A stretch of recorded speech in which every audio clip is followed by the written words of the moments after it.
रजनीश जैन ग्वालियर से पूछते हैं।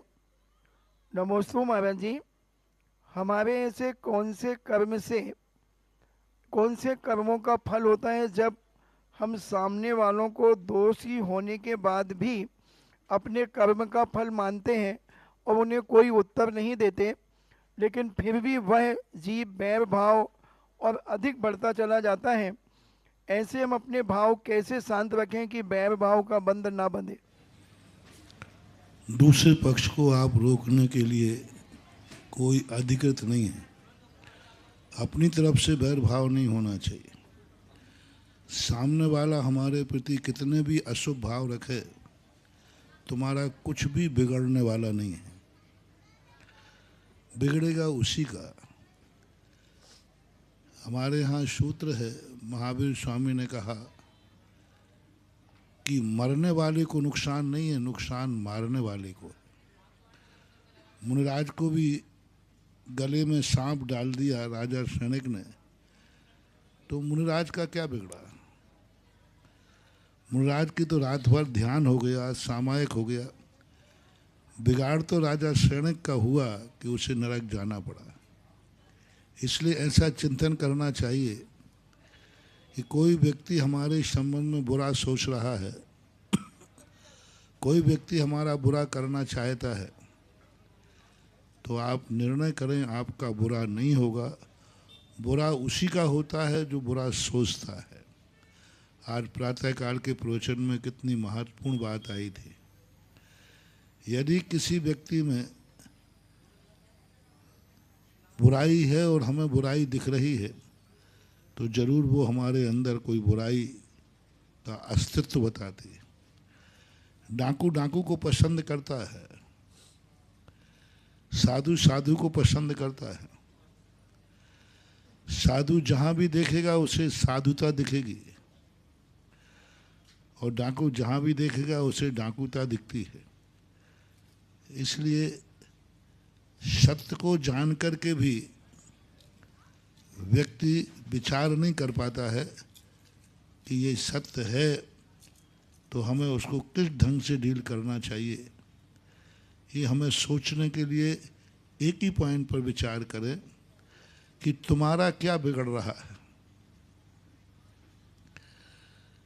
दूध को मीठा, एक नीति आती है, दूध को मीठा था तो एक दुश्मन को लगा कि ये मीठा क्यों है, तो उसमें उसने खटाई डाल दी, तो दूध का कुछ नहीं बिगड़ा, वो दूध से दही बन गया। ताकत दही में ज़्यादा होती है कि दूध में? दही में ज़्यादा होती है। फिर उसको लगा कि अरे मैंने तो इसका विनाश करना चाहा, ये तो दूध से दही बन गया, और गाढ़ा हो गया, और पावरफुल हो गया, और चमकदार हो गया। तो उसने उठाया, दही के जो लच्छे बन गए थे, मथानी लेकर के उसके बिल्कुल मथ करके बराबर कर दिया। अब बेटा बोल कहाँ रहेगा? तो वो दही नवनीत बन गया। अब वो मिटाने वाला कहता है कि अरे मैंने तो इसको मिटाना पाला है दही से, तो दही पावरफुल है कि नवनीत? नवनीत। अब उसको आया कि ऐसे नहीं मानेगा, इस नवनीत को आग के हवाले करो। तो जैसे उस नवनीत को उसने आग में रखा कि भाई ये खलबल खलबल करेगा, तो अपने, और जैसे ही नवनीत आग पे गया तो वो अष्टप्रहरी घी बन गया। अब बताओ, वो नवनीत में ज़्यादा ताकत के घी में? घी अमर हो गया। घी की कोई मर्यादा नहीं होती। संसार में हर चीज़ की मर्यादा लिखी, बड़ा विचित्र है। हर चीज़ की मर्यादा है, घी की कोई मर्यादा नहीं है। जब तक उसका रंग, स्वाद और गंध ना बदले, तब तक घी की कोई मर्यादा नहीं है। अब वो दूध से घी तक पहुंचाने वाला कौन है? बुरा सोचने वाला, दुश्मन। जो बुरा सोचता है, जो मिटाना चाहता है, जो दुश्मन है, उसका उपकार समझो कि दूध घी तक पहुंच करके अमर हो गया। ये चिंतन करना चाहिए। अभिपिता जैन फांदुला से पूछती हैं। नमोस्तु महाराज जी, जीव डरपोक, हंसमुख, अभिमानी और कंजूस ऐसे किस कारण से होता है? कुछ नहीं होता, अपने नेचर से होता है। ये कोई कारण नहीं है। स्वयं के नेचर को बदलना चाहें तो ये सब चीज़ें बदली जा सकती हैं।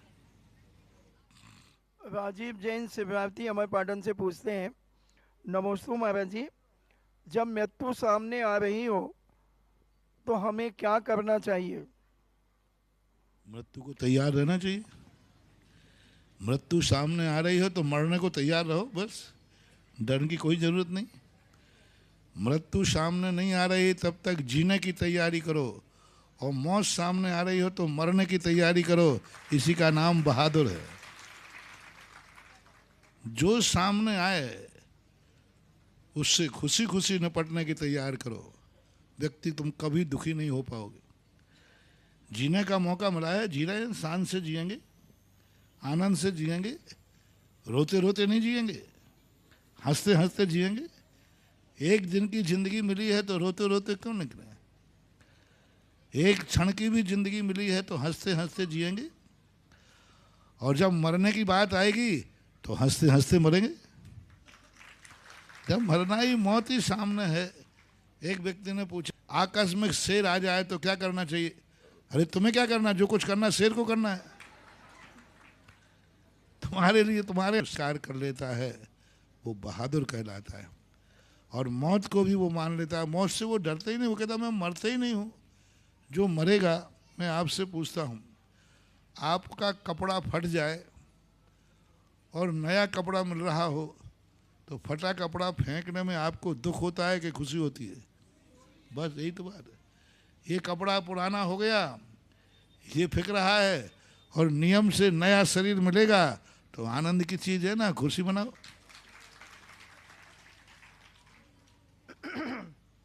संतोष जैन मुंबई से पूछते हैं, नमोस्तु महाराज जी, आज के व्यस्त जीवन पर सच्चे श्रावक के जीवन की क्या दिनचर्या होना चाहिए जिससे अपने धर्म का पालन भी हो जाए और गृहस्थ जीवन भी व्यवस्थित तरीके से यापन कर सकें?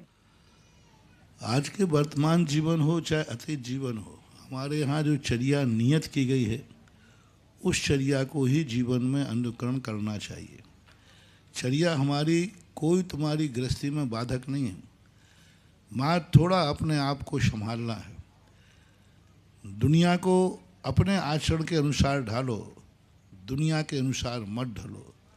दुनिया किधर जा रही है ये मत देखो, तुम्हें किधर जाना है ये देखो।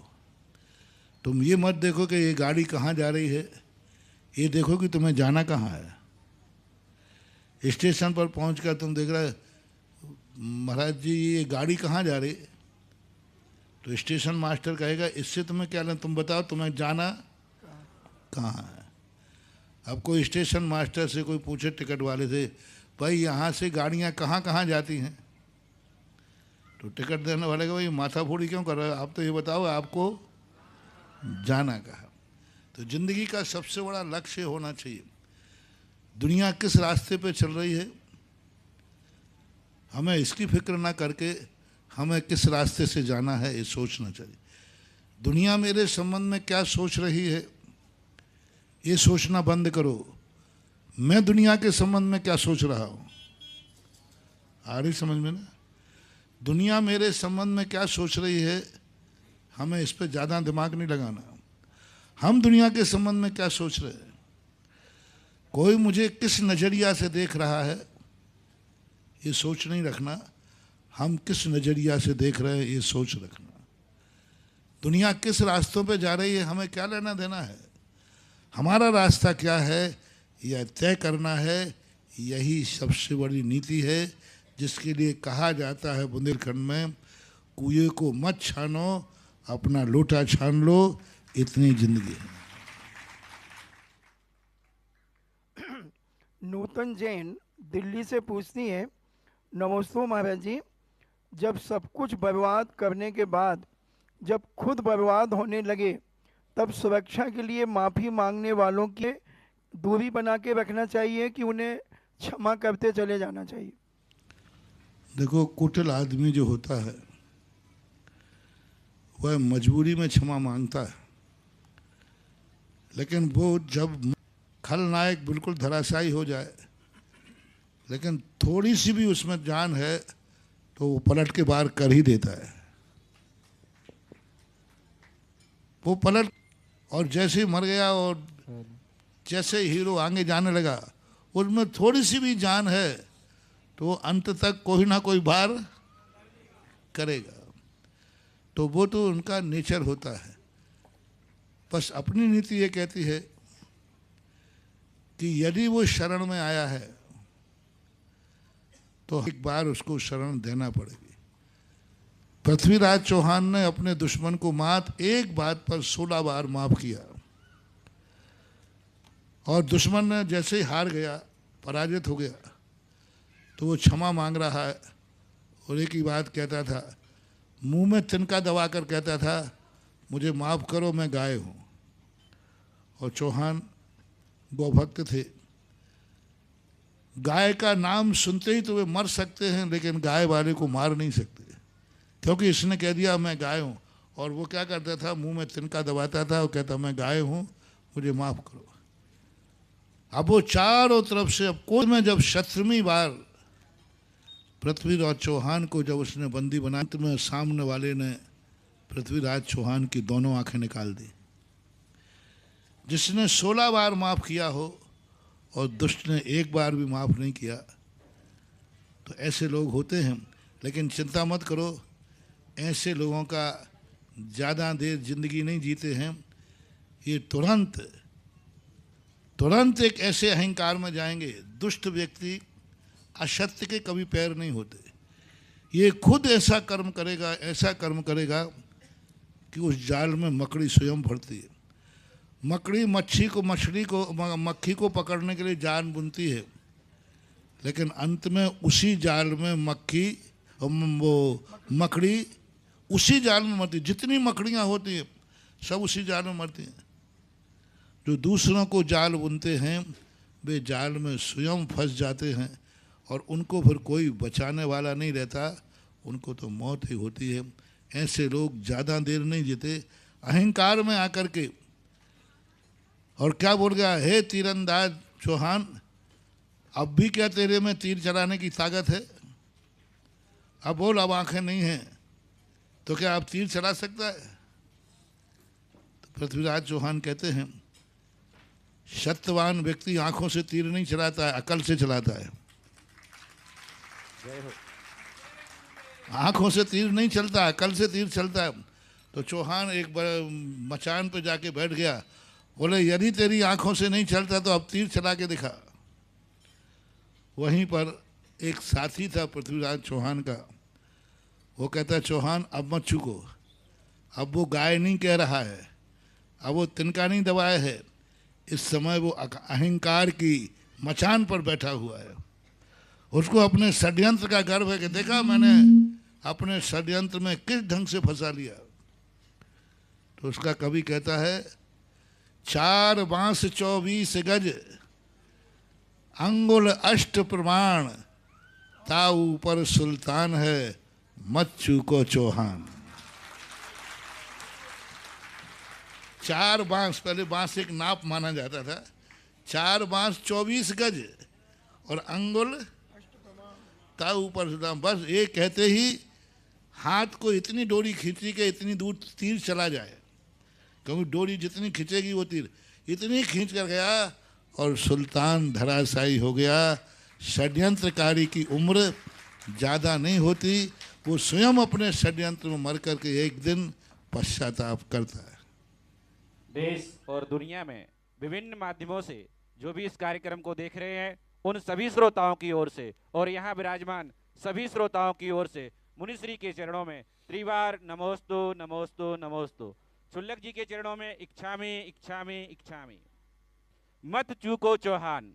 आज सागर नगर में एक ही चर्चा है कि मुनिश्री का चातुर्मास सागर होगा कि नहीं होगा। मुनिश्री ने इंगित कर दिया है कि यदि आप चौहान हो तो चूक मत जाना, ऐसा अवसर दूसरी बार नहीं आएगा। और एक बात और मैं आप सभी से कहना चाहता हूं कि भूल जाइए मुनिश्री के चरण जहां भी पड़ेंगे वही सागर होगा। ये विकल्प बिल्कुल मत कीजिए, क्योंकि ये सुधा के सागर हैं। क्या नाम है? सुधा की यदि एक बूंद भी पड़ जाए तो अमरतत्व की प्राप्ति हो जाती है, और ये तो पूरा सुधा का, जहां भी जाएगा सागर का खारा पानी। चलिए, जिज्ञासा के इस क्रम में सबसे पहले जिज्ञासा रख रहे हैं हमारे स्नातक विद्वान अजीत जी शास्त्री, और इसके बाद तैयार रहे ब्रह्मचारी सुनीता दीदी।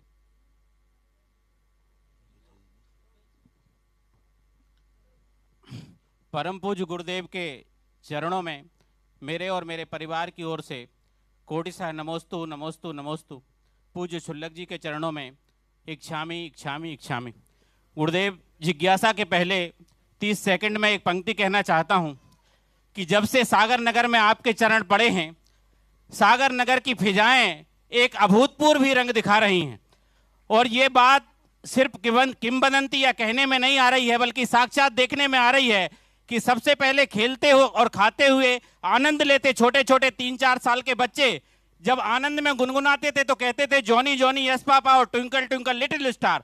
और आज मैंने साक्षात अपनी आंखों से देखा कि बच्चे खेलते हुए गुनगुनाते हैं और कहते हैं कि देखो देखो कौन आया, जिन शासन का शेर आया। और ये अभूतपूर्व चमत्कार अतिशयोक्ति अलंकार में आपकी भक्ति से प्रेरित होकर के नहीं है, बल्कि अपनी आंखों से देखा हुआ चमत्कार है। और भाई साहब मेरे कह रहे थे बड़े भाई कि सागर में चातुर्मास होगा कि नहीं होगा, तो जैसे तीर्थंकर के अवतरित होने के पहले उस नगर की हवाएं अलग रुख दिखा देती हैं, वैसे ही सागर की हवाएं अलग दिखा रही हैं कि निश्चित रूप से सागर में चातुर्मास होगा होगा और होगा। गुरुदेव, जिज्ञासा यह है, आज के परिदृश्य को देखते हुए और आज की परिस्थितियों को देखते हुए एक मौलिक सा प्रश्न है जो हो सकता है धार्मिक न हो। गुरुदेव, भारत की सांस्कृतिक विरासत, बौद्धिक विरासत बड़ी समृद्ध रही है, बहुत संपदा से युक्त रही है, ये सर्वविदित है। अन्य देशों की तुलना में भारत का अलग ही स्थान रहा है, ये बताने की आवश्यकता नहीं है। लेकिन गुरुदेव, वर्तमान परिप्रेक्ष्य में और जैसे जैसे अन्य देशों की अभी तुलना की जा रही है संचार आदि के माध्यम से, तो भारत के लोगों में ये गद्दारी और छल कपट और नमक हरामी के रक्त में कण कहां से आए गुरुदेव? इतनी विरासत अखंडित थी और इतनी विरासत विशाल थी। आज अन्य देशों के लोग बड़े ईमानदार से दिखाई देते हैं अपने देश समाज परिवार के प्रति, और भारत में थोड़ी सी छल कपट दिखाई देता है। तो ये दूषण कहां से और किस समय से आया, ये जानना चाहता हूं।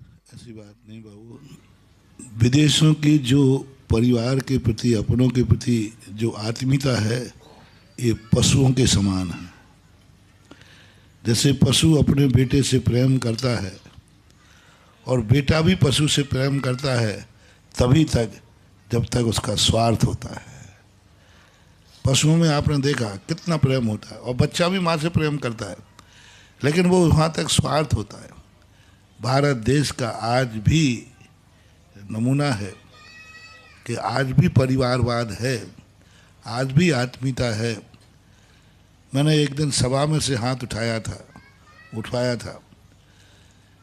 कितने लोग पिता हैं जो अपने बेटे से दुखी हैं? कितने पिता हैं जिनको बेटा आज रोटी भी खाने नहीं दे रहा है? कितने पिता हैं जिनको बेटे ने निकाल कर रोड पे खड़ा कर दिया है और स्वयं मकान में रह रहा है? कितना % आएगा? जैनियों में तो मुझे दिखता है कि शायद पॉइंट में भी नहीं आए। हजारों लाखों परिवारों में कोई एक परिवार ऐसा मिलता है जैनियों में कि जिसका बेटा महल में रह रहा है और बाप सड़क पे पड़ा हुआ है, माँ बाप दुखी। तो ऐसी बात नहीं है, आज अभी इंसानियत है। ये बात अलग है कि विदेशों की जो प्यार है वो कैसा है। पशुओं को भी खूब खिलाते हैं, खूब पिलाते हैं, इतना बड़ा मार्शल बनाते हैं, लेकिन उनका उद्देश्य क्या रहता है? जितना खिलाएंगे पिलाएंगे इसका मांस वो पशु को नहीं खिला रहा है, अपना मांस बढ़ाने के लिए खिला रहा है। वहाँ एक सांड होता है जो बॉडी बिल्डर सांड होता है, बॉडी बिल्डर सांड, यानी जैसे तुम्हारे वो पहलवान होते ना, ये बनाते हैं बट, ऐसे ही एक सांड अपने बट बनाता है। वो प्रजाति उन्होंने पैदा की, उसका नाम ही बॉडी बिल्डर सांड। हाँ, बुलबुल, बॉडी बिल्डर बुलबुल, तो वो बनाते हैं। पर उसका अंत विज्ञापन क्या है भैया, ऐसा क्यों बनाते हैं? क्या कोई बैलगाड़ी में लगाते हैं कि कुछ नहीं? बोले नहीं, इसके सांड का मांस जो है खाने वाले को बॉडी बिल्डर बनाता है, इसलिए वो बनाते हैं उसको। तो ऐसा प्रेम उनका पशुओं के प्रति है। विदेशों में जो आप दिखा देंगे पशुओं से कितना प्रेम है, कितना सफाई है, कितना सब कुछ है, लेकिन आपको मालूम नहीं है उनके यहाँ कभी गाय मरती नहीं है, गाय मारी जाती है। उनके यहाँ गाय मरती नहीं है, गाय मारी जाती है। दूध दे रही है तभी तक उनका प्यार है। दूध देने के बाद दूसरे दिन ही, वो एक दिन भी घर में नहीं रखते, दूसरे दिन ही। आज हमारे भारत का सबसे बड़ा, बहुत बड़ा मोटिवेशन, आपने प्रश्न किया, विदेशों में जितने भी बूचड़ खाने चल रहे हैं, वो बूचड़ खाने अनवैलिड नहीं है। हमारे भारत में बूचड़ खाने चलते हैं उन पशुओं के जो दूध नहीं देते करते। वहाँ तो सवाल ही नहीं उठता, आज दूध नहीं दिया कल तो उसकी ज़िंदगी ख़त्म। अब ऐसा प्रेम उनका होता है। माँ बापों के प्रति भी उनकी इतनी वफादारी नहीं होती है। हमारा भारत देश में आज भी है। हाँ, ये बात आपकी है कि पहले की अपेक्षा आज परिणामों में थोड़ी कमी आई है। लोक लाज में मजबूरी में सेवा कर रहे हैं, अंदर से तो बहुत लोग ये भाव करने लगे हैं कि जल्दी निपट जाएं तो अच्छा है, शांति रहे। हे गुरुदेव, एक ऑनलाइन जिज्ञासा आई है। जिज्ञासा करता प्रदीप जैन जबलपुर से पूछ रहे हैं कि कल से अष्टानी का पर्व प्रारंभ हो रहा है और हमारे लाडगंज जबलपुर में पूज्य निर्यापक श्रमण श्री प्रसाद सागर जी महाराज के सानिध्य में एवं अमित जी शास्त्री जबलपुर के निर्देशन में सिद्धचक महामंडल विधान का आयोजन किया जा रहा है। उसके लिए आपका मंगल आशीर्वाद मिले, ऐसी भावना है। एवं हमारी जिज्ञासा है कि पर्व के दिनों में विधान करने से और सामान्य दिनों में विधान करने से पुण्य में क्या अंतर आता है, और सिद्धचक मंडल विधान में और दूसरे विधान करने से क्या अंतर आता है?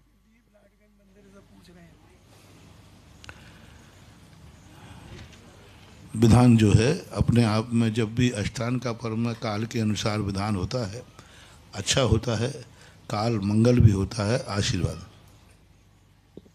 जिज्ञासा करेंगी ब्रह्मचारी दीदी सुनीता दीदी। तत्पश्चात तैयार रहेंगे राजेश जैन, RI गोपालगंज सागर। पूज्य निर्यापक मुनि श्री सुधा सागर जी महाराज जी के चरणों में कोटिसा त्रिकाल नमोस्तु। समस्त छुल्लक महाराज जी के चरणों में इच्छामि। महाराज श्री जी पूज्य गुरुदेव आचार्य विद्यासागर महाराज जी से अपने संघ के ब्रह्मचारी भैया जी ने भक्त प्रत्याख्यान के बारे में चर्चा की।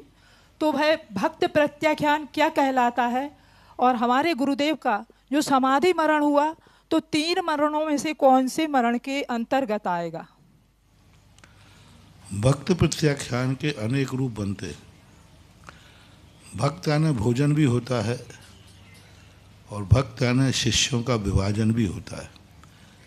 संघ को व्यवस्थित करना और संघ से निर्विकल्प हो जाना, ये भी भक्त प्रत्याख्यान पूज्य आचार्य महाराज ने कहा है कि अपने संघ से निर्विकल्प हो जाना, संघ की कोई चिंता नहीं करना, और निर्विकल्प होकर के जो समाधि की तरफ जाते हैं उसको भी भक्त ज्ञान।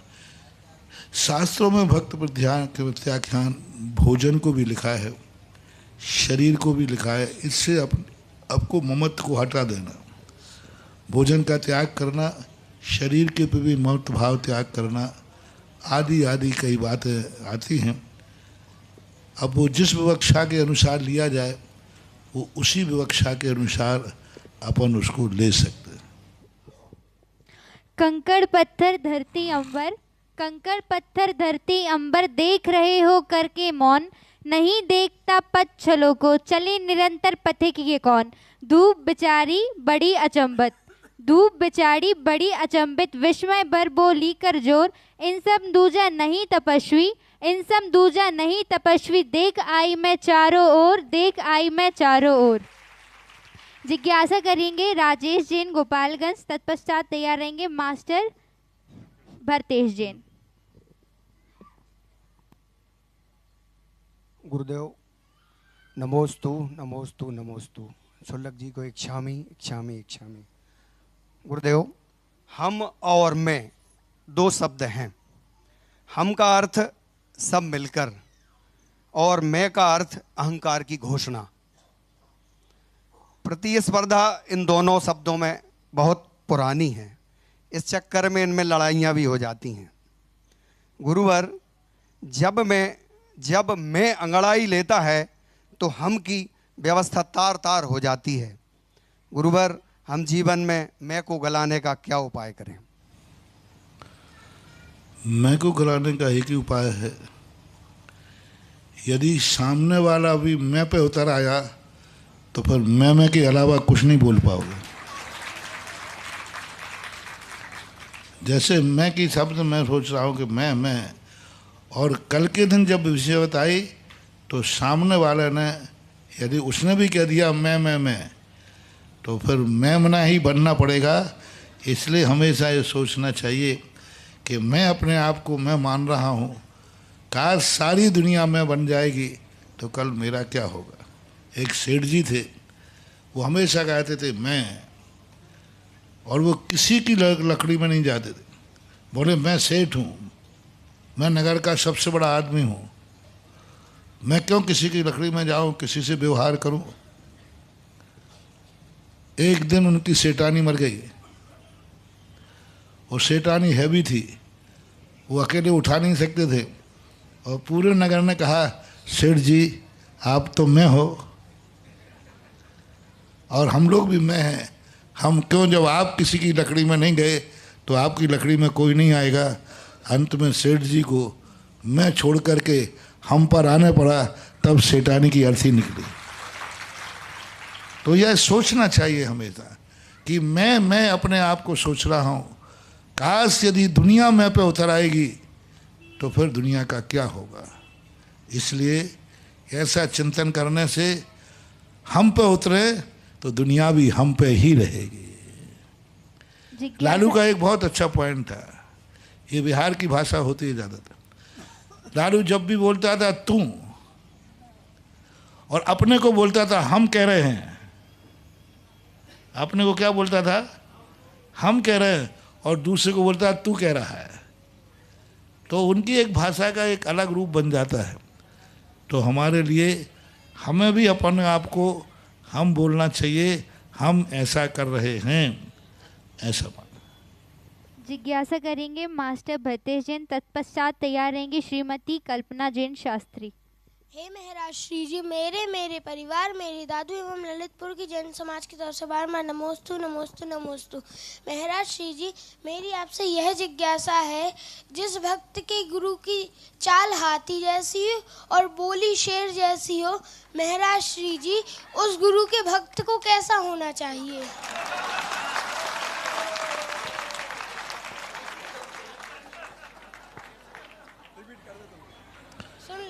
यदि भक्त है तो उसमें भी वैसा ही होना चाहिए, बंदे तद्गुण लब्धे। उसकी चाल में भी गजराज हो और आवाज़ में सिंहनाद हो, तो भक्तों में भी वैसे ही होना चाहिए, तभी तो मामला बनेगा। गुरु शेर हो और शेरा श्यार हो तो मामला बिगड़ जाएगा। तो दोनों का एक रूप होना चाहिए, एक नेचर होना चाहिए। श्रीमती कल्पना शास्त्री, उसके पश्चात तैयार रहेंगे श्रीमती शोभना, श्री अनिल मोदी। हेलो। रिद्धि सिद्धिदायक मुनि पुंगव श्री सुधा सागर जी महाराज की जय। महाराज श्री शास्त्रों में पढ़ा है कि छठवां काल बहुत निकृष्ट काल है, तो हमें ऐसे काल में जीवों को जन्म ना लेना पड़े, ऐसा उपाय बताएं। और वह काल कितना भयावह है, कृपया कर यह भी बताएं। नमोस्तु महाराज जी। यदि व्यक्ति अपने जीवन में षड आवश्यकों का पालन करता है और थोड़ा भी नियम धर्म करता है तो पक्का है उसका छठा काल में जन्म नहीं होगा, क्योंकि वो स्वर्ग में जाएगा और स्वर्ग की आयु नियमधारी को ज़्यादा ही मिलती है। छठा काल 21,000 वर्ष का होता है। प्रारंभ में उतना भयानक नहीं होता, अंत जिसका बहुत भयानक होता है। एक हाथ का शरीर होता है, पानी मिलता नहीं, कीचड़ पीते हैं, पेड़ पौधे खत्म हो जाते हैं, एक एक हाथ के मार कटीली बबूल झाड़ियाँ होती हैं और कुछ भी संबंध आदि रिश्तेदारी नहीं होती। पशुओं से भी बदतर उनका जीवन होता है, क्रूर होते हैं, एक दूसरे के प्रति विनाश का भाव करते हैं और उसी पाप का परिणाम नरक से आते हैं, नरक ही जाते हैं। सबसे बड़ी भयानक स्थिति वहाँ है कि छठे काल में जीव नरक से आएगा और मर के भी नरक जाएगा।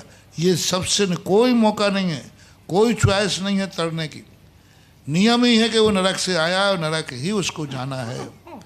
ये सबसे बड़ी भयानक दुर्दशा होती है और उसी के परिणाम स्वरूप अंत में जाकर के प्रलय पड़ता है।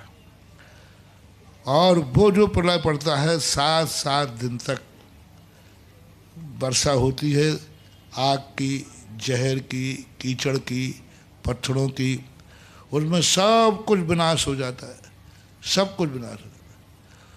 कुछ जोड़े 72 जोड़े बचते हैं, वे अपवाद के रूप में होते हैं। अब वो 72 जोड़े नरक से तो आए हैं, छठे काल में जन्मे हैं, मर करके ही नरक जाएंगे, वो ये नियम है। लेकिन वो जो बाहर आकर के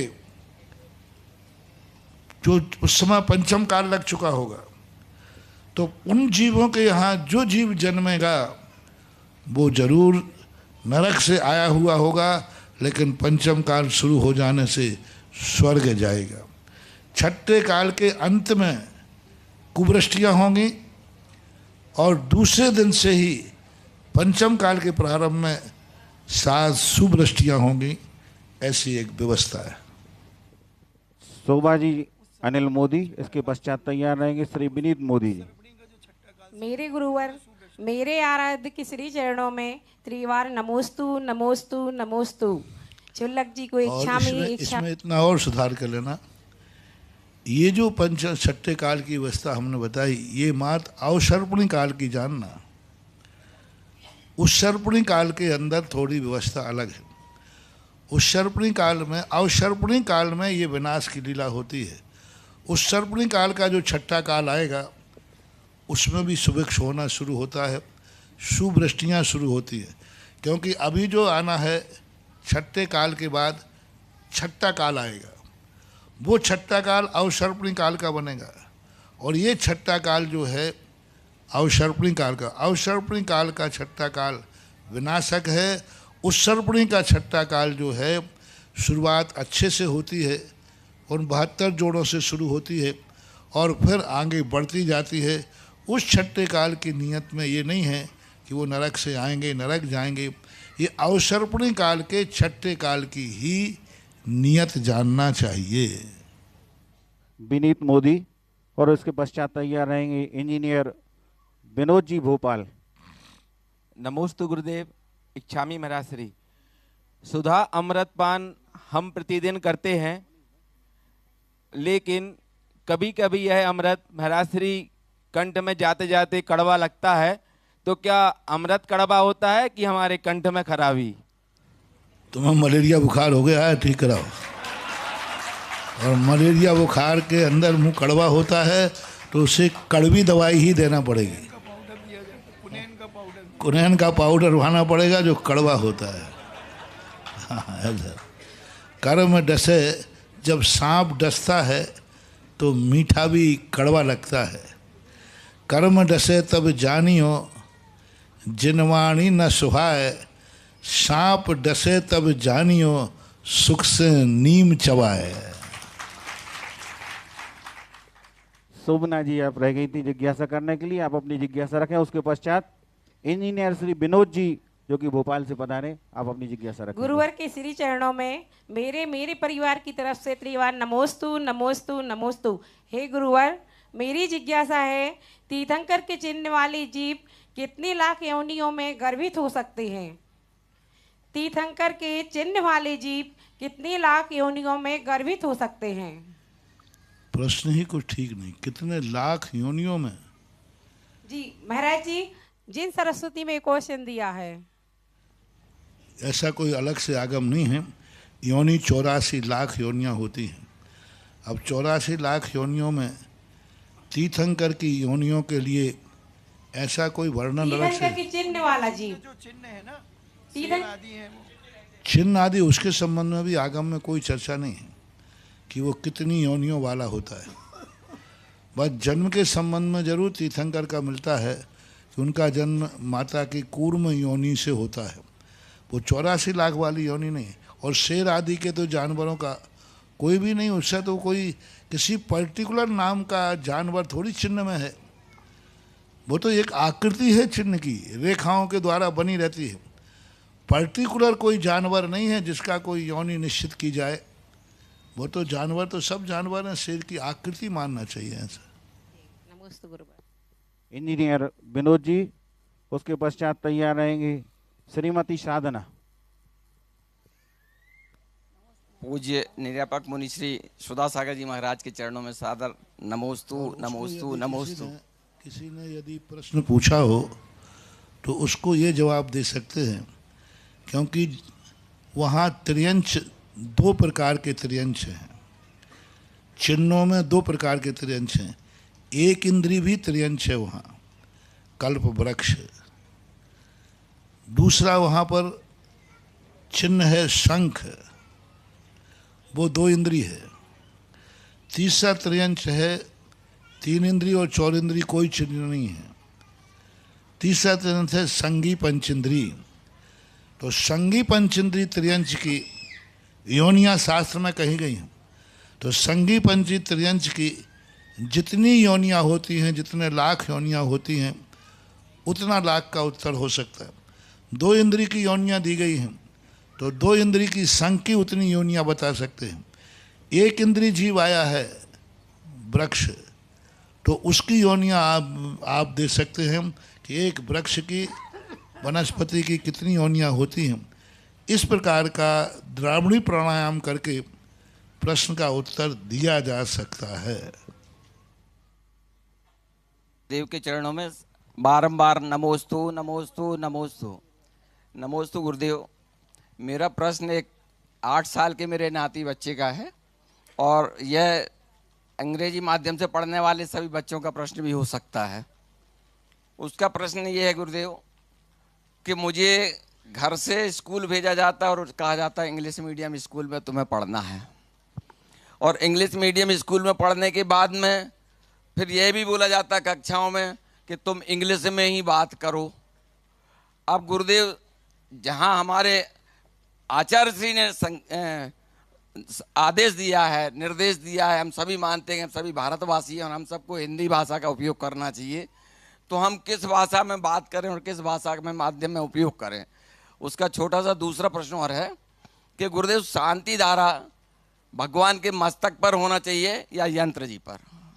नमस्ते। और आजकल जहाँ तक कल्चर का सवाल है, उस कल्चर में हम कैसे परिवर्तित करें, ये कुशलता आपकी होना चाहिए। आचार्य श्री का विषय है, जहाँ तक उनका भाव था कि इंग्लिश में इतना ना डूब जाए कि वो हिंदी को ही भूल जाए। इसलिए हिंदी माध्यम से पढ़े, लेकिन अंग्रेजी का भी ज्ञान करे। स्कूल में अंग्रेजी में बात करने दो, घर में जम के हिंदी में बात करो, दोनों बातें ठीक बैठ जाएंगी। वो कहेगा 63, तुम कहोगे 63, तो वो दोनों सीख जाएगा। आज का यही है। अब करें क्या? आज जो स्थितियां बनती जा रही हैं उनके संबंध में विचारनी है। जितना बचा सको बचाना चाहिए। शांति धारा सदा मस्तिष्क से ही होना चाहिए। शांति धारा का जो रूप है वो मस्तिष्क से ही किया जाता है।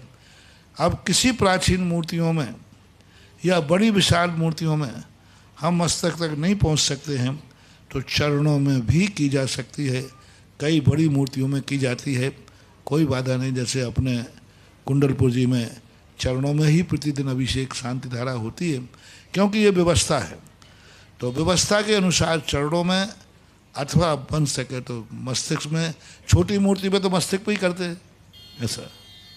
निश्चित ये परम सौभाग्य है कि परम पूज्य निर्यापक मुनि पुंगव सुधा सागर जी महाराज के माध्यम से आज हमें परम पूज्य आचार्य श्री महाराज के उस व्यक्तित्व की झलक देखने को मिली जिसमें बड़े बड़े बुद्धिजीवी भी भ्रमित थे, जो ये मानते थे कि आचार्य महाराज का कोई स्वप्न है जो अधूरा रह गया। अरे उनका तो एकमात्र स्वप्न था सच्ची और उत्कृष्ट समाधि का, और वो उनका स्वप्न पूरा हुआ। पूज्य श्री की वाणी ने हम सबको, पूरे विश्व को इस बात से जो हम लोग अनभिज्ञ थे आज ज्ञात करा दिया। और आज इस पावन प्रसंग पर पूज्य श्री ने कैलाश पर्वत की रचना श्री नारेली तीर्थ क्षेत्र पर कराई, और वह नारेली तीर्थ क्षेत्र का कैलाश पर्वत आज विश्व की धरोहर के रूप में प्रसिद्ध है। क्यों ना हम सब मिलकर के पूज्य श्री से निवेदन करें कि पूज्य श्री सागर नगर में भगवान नेमिनाथ स्वामी के निर्माण महोत्सव पर आप ऐसे ही गिरनार की यदि रचना करा दें तो हम सबका सौभाग्य खुल जाएगा। ये सब हमारे सौभाग्य के प्रतिफल के रूप में फलित होगा। अपनी जिज्ञासा रखें और एक जन जिज्ञासा रखें, बाकी जन बैठ जाएं, निवेदन है।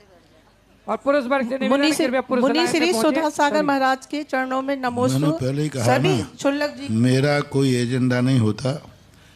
मैंने आज तक कोई तीर्थ क्षेत्र नहीं बनाया, मैंने आज तक कोई मंदिर नहीं बनाया, और सबसे ज्यादा तीर्थ क्षेत्र मेरे ही नाम से बने हैं। जय जय गुरुदेव, जय हो गुरु, जय। मैंने नहीं बनाया नारेली, मैंने, मेरा स्वप्न नहीं है। ये तीर्थ क्षेत्र मेरे स्वप्न नहीं है। मेरा जो स्वप्न है वो तो मैं साकार कर रहा हूँ और करूँगा। ये तीर्थ क्षेत्र मंदिर मेरे स्वप्न नहीं है, ये तो एक व्यवस्थाएं हैं। नारेली मेरे कारण से नहीं बनी। नारेली एक यूँ समाज की एक भावना थी कि ज्ञान सागर महाराज की समाधि स्थल है, आचार्य का दीक्षा स्थल है, कुछ बनना चाहिए, तो मैंने तो उसमें सहयोग दिया है। बस सहयोग देने में मैं माहिर हूँ। काम तुम्हारा हो जाता है, नाम मेरा हो जाता है, किसमें क्या बात है।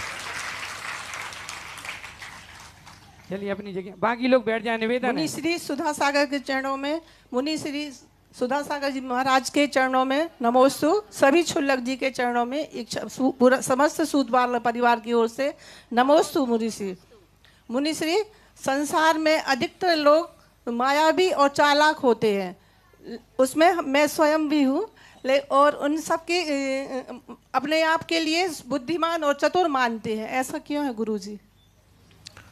बुद्धिमान और चतुर मानने का उनका मूल कारण रहता है कि सबको वो मूर्ख मानते हैं। जो सबको मूर्ख मानता है वो अपने आप को चतुर मानता है, और यही चतुराई जब सारे मूर्ख मिलकर एक हो जाते हैं तो फिर इसकी जो धुलाई होती है, फिर अकल आ जाती है कि हमारी चतुराई क्या थी। लोमड़ी का जो उदाहरण आते ना, तो ये होती है कि इसको एक ही सोचना चाहिए कि जितना चतुराई मैं कर रहा हूँ, कार वही चतुराई सामने वाला भी कर रहा है। जितना मूर्ख मैं सामने वाले को समझ रहा हूँ, सामने वाला भी मुझे मूर्ख समझ रहा है। जितनी बदमाशी मैं कर रहा हूँ, उतने ही शायद सामने वाला भी बदमाशी कर रहा हो। और होता ही ये है। एक माजी थी, वो एक बाजार से लेकर के कुछ सामान लेके जा रही थी। रास्ते में थकी एक घोड़े वाला आया, उससे कहता भैया मैं थक गई हूँ, हमारा ये सामान लेकर के मेरे गांव तक भेज दो। तो वो मन चला था, मस्ताना था, अरे बुढ़िया ये गाड़ी घोड़ा तेरे लिए नहीं है। थोड़ी देर आगे गया, उसको अकल आई कि मैं कितना बुद्धू हूँ। बुढ़िया की पुठरिया लेता और लेके चल दो, क्या कर लेती बुढ़िया, और कोई मुझे जानती तो है नहीं। तो फिर वो लौट के आया। अब बड़ी मीठी वाले, माँ जी वो उस समय हम ध्यान नहीं दे पाए, लाओ हम पुटरिया रख लें। तो बोले बेटा रे अब रहने दो, अब जाओ। बोले माँ जी क्यों? बोले जो तुमसे कह गया वो मुझसे कह गया है। और माँ जी ये सोचती है मैं कितनी बुद्धू हूँ, अनजाने को पोटरी दे रही थी और लेके भाग जाता। तो ठीक ये विचार इसको आया और एक विचार उसके आया। तो जब ऐसे विचार आवे तो ये सोचना चाहिए कि मैं सामने वाले के संबंध में सोच रहा हूँ, वह भी मेरे संबंध में सोच रहा है, क्योंकि जो मुझसे कह गया वही उससे कह गया। ऐसा चलिए जिज्ञासा के लिए तैयार हैं बहन अनीता मोदी, दिगंबर जैन महिला मंडल अध्यक्ष। और पूज्य गुरुदेव, निश्चित रूप से हम सबको ऐसा मार्गदर्शन मिले। आप कर्तृत्व बुद्धि नहीं है, क्योंकि आप स्वयं के कल्याण के मार्ग पे निकले हैं, लेकिन आपके इस कल्याण के मार्ग से हमारी सागर की ये जनता, सागर का ये जन समूह निश्चित रूप से गौरवशाली बन जाएगा अगर आपके मार्गदर्शन में हम सब लोग कुछ ऐसा अभूतपूर्व करेंगे कि आज गिरनार पे इतना सब कुछ हो रहा है और आपने बहुत मार्गदर्शन दिया, वहाँ बहुत कुछ सुविधाएं हुई, आज आपका यहाँ भी मिलेगा। तो एक छोटा गिरनार, लघु गिरनार और कहें गिरनार जैसी एक रचना यहाँ पर मिल जाएगी। पूज्य गुरुदेव, सिर्फ मार्गदर्शन आपका हो, आशीर्वाद आपका हो, बाकी सब के लिए हम सब लोग तैयार हैं। दोनों हाथ उठा करके पूज्य गुरुदेव को अपनी नमोस्तु निवेदित करते हुए जिज्ञासा रखें बहन अनीता मोदी जी। प्रातः स्मरणीय पल पल वंदनीय मेरे जीवन के आराध्य गुरुवर जगत पूज्य सुधा सागर जी के चरणों में नमोस्तु नमोस्तु नमोस्तु एवं छुल्लक जी के चरणों में इच्छामी इच्छामी इच्छामी। हे गुरुवर, मेरा प्रश्न है, ये मेरा प्रश्न नहीं है, मेरी सहेली का प्रश्न है कि गुरुवर वो सारी जिंदगी भर इतना धर्म करती हैं और सारी जिंदगी भर समाज सेवा करती हैं और पुण्य अर्जन करती हैं, इतना सारा पुण्य अर्जन उनने अपने जीवन में स्वाध्याय प्रतिक्रमण सामायिक के माध्यम से किया, पर उनके अंत में उनके लिए उनका जीवन कष्टमय हुआ। तो ये कौन से उनके अशुभ कर्म का उदय था गुरुवर? आप हमें इस जिज्ञासा का समाधान करें गुरुवर। नमोस्तु नमोस्तु। कष्टमय जीवन अधर्ममय होता है किसने कहा? होश में जीवन धर्ममय होना चाहिए। कष्ट में आए हुए अधर्म को अधर्म नहीं माना जाता।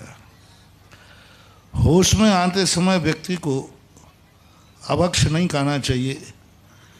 यदि कोई व्यक्ति विक्षिप्त हो जाए, पागल हो जाए, सन्निपात हो जाए और यदि वो अभक्ष खा ले तो वह अभक्ष का भागीदार नहीं होता, क्योंकि अब वो कंट्रोल खो चुका है। अभक्ष का भागीदार वो माना जाता है जब वो कंट्रोल में है फिर अभक्ष खा रहा है तो पाप का वन ज़्यादा है। इसलिए किसी धर्मात्मा के ऊपर अंत में कष्ट आ जाते हैं तो उसको अधर्मात्मा नहीं मान लेना चाहिए। वृद्ध अवस्था में यदि कोई ऐसी परिणति बन जाती है तो वो मंदिर नहीं जा पाता, जिंदगी भर मंदिर नहीं गया, जिंदगी भर बिना मंदिर के भोजन नहीं किया, अंत में मंदिर नहीं जा रहा है तो उसे मंदिर नहीं जाने का दोष नहीं लगेगा। जिंदगी भर जो उसने मंदिर गया, जब होश में था तब चल रहा था। जो मंदिर जा सकता है नहीं जा रहा है वो पापी है, जो मंदिर जाता रहा और अब नहीं जा पा रहा है वो पापी नहीं। बहुत सारे लोग कहते महाराज जिंदगी भर मंदिर किया और अब बुढ़ापे में बिना मंदिर खा रहा है, तो क्या बात हो गई? क्या बात हो गई?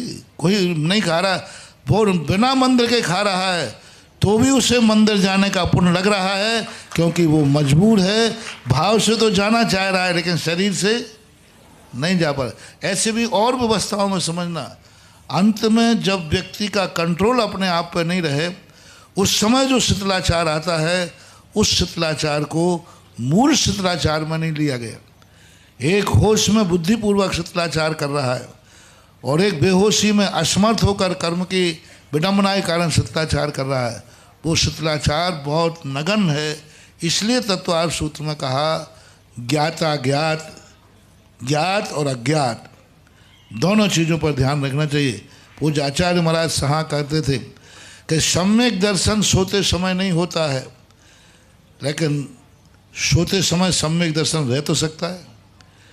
एक व्यक्ति सम्यक दृष्टि है, बेहोशी में सम्यक दर्शन नहीं होगा, लेकिन बेहोशी में सम्यक दर्शन रह सकता है, उसके व्रत रह सकते। होश में जब है तब उसने व्रत पालन किए, और वृत्ति बनने के वो बेहोशी में चला गया तो भी उसका व्रत रह सकता है, सम्यक दर्शन रह सकता है एक सीमा तक उसका। एक एलक जी थे, बहुत पहले की घटना है, लगभग 82-83 की घटना होगी, लगभग नैनागिर की घटना है। एक एलक जी थे, तारादेही के थे, सुमेश सागर जी महाराज जी था उनका नाम, और वो बेहोश में थे, कामा में थे। उनको दिन में कभी भी कोई चीज़ दो सब फेंक देते, बस ऐसे हाथ को ऐसा नहीं कर, जैसे माला देते थे वो चालू कर देते थे। और आहार देते समय जब उनको बैठालते थे आहार के लिए, और बैठाल के हाथ जोड़कर हाथ धुलाते थे, तो वो अपने आप आहार लेकर के मुंह में से खा लेते थे। अन्य समय उनको दो तो वो नहीं खाते थे। तो आचार्य ने कहा कि इनका सम्यक दर्शन नहीं गया, इनका व्रत नहीं गया, ये ऊपर से कंट्रोल खो चुके हैं, अंदर से तो अभी भी इनकी चेतना है। इसलिए बहुत सारे लोग वृत्तियों से घृणा कर लेते हैं। देखा जीवन भर धर्म किया, देखो बुढ़ापे में क्या हो रहा है, क्या हाल हो रहा है। कुछ नहीं हो रहा है, वो जो हो रहा है उससे उनके व्रतों पर कोई प्रभाव पड़ने वाला नहीं, क्योंकि वो कंट्रोल खो चुके हैं। अगली जिज्ञासा के लिए तैयार रहेंगे शेषान जैन हजारी, भाजपा युवा मोर्चा अध्यक्ष नरियावली, और परम पूज्य निर्यापक मुनि पुंगव सुधा सागर जी महाराज की आरती करने का सौभाग्य भी कौन सौभाग्यशाली परिवार प्राप्त करेंगे, अपने मनोभाव बना लें। इस जिज्ञासा के पश्चात हम सब मिलकर के पूज्य श्री की आरती करेंगे। श्री शेषांक जी जैन हजारी, माइक दे दें भैया। शीघ्रता से जिज्ञासा रखें भैया। यंत्र चले ना तंत्र मंत्र, ना रहे दुखों का घेरा। यंत्र चले ना तंत्र मंत्र, ना रहे दुखों का घेरा। भाग्य उदय हो जाएगा जब हो आशीर्वाद सुधा सागर तेरा, जब हो आशीर्वाद सुधा सागर तेरा। गुरुदेव, सकल दिगंबर जैन समाज नरियावली एवं सामदाम दंडभेद युवा कमेटी का सादर नमोस्तु नमोस्तु नमोस्तु। गुरुदेव, जिज्ञासा है कि जहाँ रहे खोका उन्हें मिले मौका। खोका का अर्थात पैसे से है, और पैसा वो नहीं जो दान देते हैं, सिर्फ जिनके पास है। तो जहाँ है पैसा उन्हें मिले मौका, जहाँ है टैलेंट वे रहे वेकेंट। गुरुदेव, आज धार्मिक संस्थाओं में पद लेने का यही सिस्टम है। तो गुरुदेव, मेरी जिज्ञासा है, क्या इस चतुर्मास सर्जरी की उम्मीद रखें? नमोस्तु गुरुदेव। बहुत बढ़िया। तेरा दृष्टि कहीं है और निशाना कहीं और है। अब इसके लिए तो हम कह नहीं सकते, क्योंकि मैंने पहले ही कहा साधु का कोई एजेंडा नहीं होता, और साधु के इतने बड़े एजेंडे बन जाते हैं कि इतना बड़ा किसी का होता नहीं। लक्ष्य लेकर के कोई चलने के लिए साधु को नहीं होता, लेकिन लक्ष्य बन जाता है तो कुछ भी हो सकता है। लक्ष्य लेकर साधु नहीं चलता कि हमें इस चतुर्मास में यह करना है, यह नहीं करना, ऐसा साधु कभी नहीं करता। कोई साधु ने करना भी नहीं चाहिए, और कोई है ही नहीं इस प्रकार के, और ऐसा संकल्प करता है कि मुझे यह कार्य करना है, मुझे यह कार्य करना है, तो फिर उसका कोई मतलब नहीं निकलता। अपन को तो अपने आप सहज में होता जाए, जो होता जाता है वही सही है, और जो हो जाएगा वही सही है। अभी तो चतुर्मास का ही ठिकाना नहीं है, और तुम चतुर्मास का फल पूछने लगे। तुम तो ऐसे पूछ रहे हो कि जैसे दो व्यक्ति जो शादी हुई तो दोनों में झगड़ा हुआ कि बेटा होगा तो क्या बनेगा। तो पत्नी अलग बोली, पति अलग बोला, इतने में झगड़ा सासू से सुन लिया। बोले ये छोकरे छोड़ियो, तुम्हारे अनुसार नहीं बनेगा, मेरा पोता मेरे अनुसार बनेगा। इतने में ससुर आ गया, पिता आ गया, बोले मैं जो बनाऊंगा वो बनेगा। और दोनों में कहा सुनी इतनी हुई कि हाथापाई हो गई। हाथापाई हुई तो पुलिस केस बना। पुलिस केस हुआ तो अदालत में गया। अदालत ने फरमान जारी किया कि तुम लोग क्या क्या बनाना चाहते हो, ये बात की बात है, पहले बच्चे को लाया जाए, वो क्या बनना चाहता है। और बच्चा तो अभी, तो बेटा अभी पहले हो जाना दे बाबू। चलिए, आज परम पूज्य निर्यापक मुनि पुंगव सुधा सागर जी महाराज की आरती करने का परम सौभाग्य कौन सौभाग्यशाली परिवार है। इस क्षण हमारे लिए जीवन के लिए अद्वितीय 11,111 रुपया, 11,111 रुपया। कौन सौभाग्यशाली परिवार जो आज पूज्य श्री की आरती करने का परम सौभाग्य प्राप्त करेगा। आइए महानुभाव,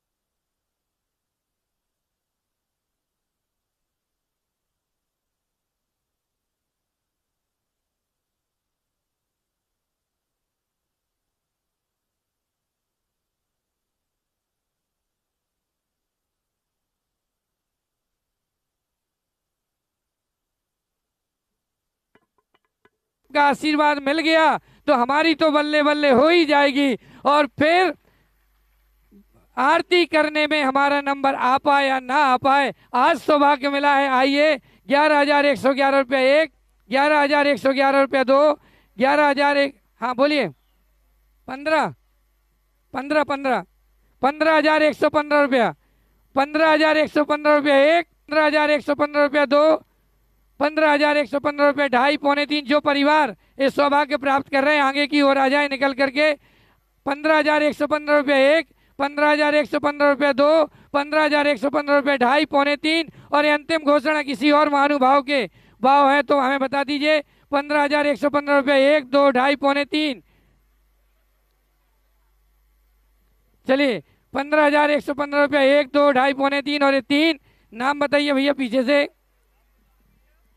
नाम बोलिए, नाम पीछे से आ जाइए। वो परिवार यहाँ आगे शीघ्रता से, जी शीघ्रता से भैया वो आ रहे हैं परिवार के जन।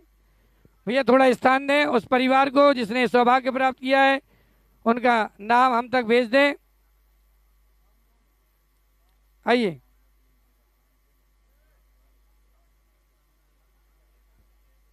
वो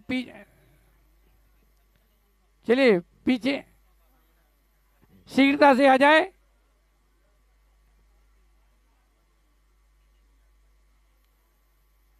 चलिए, हमारे